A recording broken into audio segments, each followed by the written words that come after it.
Now that we've introduced solar energy, let's take a closer look at solar photovoltaics, or PV for short. This is the technology that makes it possible to generate electricity directly from sunlight. At the center of it all is the solar cell, also called a photovoltaic cell. This is a small electronic device that captures sunlight and converts it into electricity using the photoelectric effect. When many cells are linked together, they form a module, and when modules are connected, they make up a solar panel. Several panels connected together are called a solar array, and this is what you see on rooftops or in solar farms. Now, solar panels are not all the same. There are two common types you'll encounter.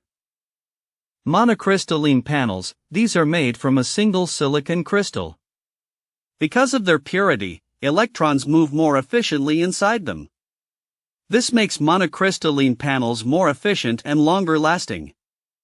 They are usually black in color and have a sleek appearance. These panels are a great choice when you have limited space but want maximum power output. Polycrystalline panels, these are made by melting together multiple fragments of silicon crystals.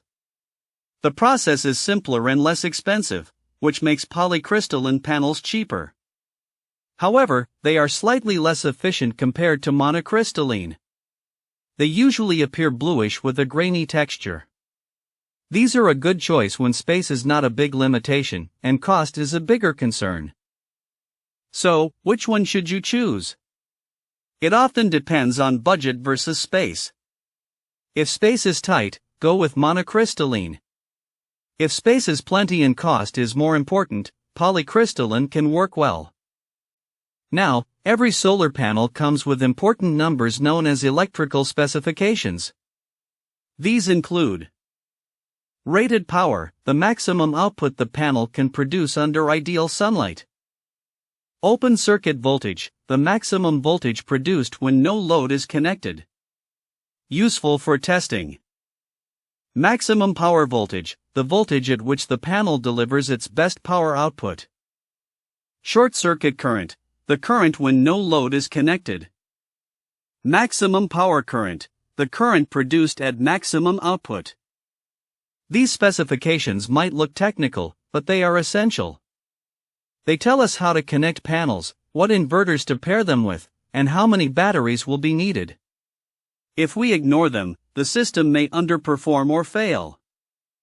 Here's a simple example. Imagine trying to install car tires without knowing the right size.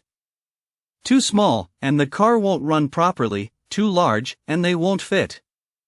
The same goes for solar panels, we must understand their specifications to design systems that work efficiently. So, to wrap up, solar photovoltaics work by converting sunlight directly into electricity using solar cells. Panels can be monocrystalline or polycrystalline, each with their own strengths. And always pay close attention to the specifications, they guide how panels connect with the rest of the solar system.